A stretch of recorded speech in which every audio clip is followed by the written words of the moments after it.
دادگاه شهر الماتای قزاقستان یک شرکت را برای تبلیغات بی‌مورد معادل $200,000 ایالات متحده آمریکا جریمه بست.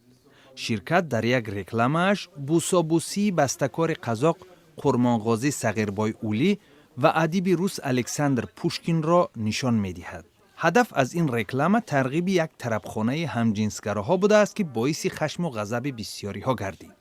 شرکت هوس وردواید قزاقستان تصمیم گرفته است که بازبینی حکم دادگاه را طلب کند. همچنان در الماتا مراسمی با تنتنه تقدیم جایزه دیل طلایی دایر شد. در بین برندگان این جایزه صاحب یک رستوران هم یاد شده است که سرمایه‌گذاری مکتب و خانه یتیمان دهات دوردست را بر دوش گرفته است. صاحب کار دیگر باشد برای بنیاد یک مجتمع ورزشی نورسان بشردوست سال عنوان گرفت. در پایتخت کوسوو شهر پریشتینا روزنامه‌نگاران گردهمایی اعتراضی تشکیل کردند.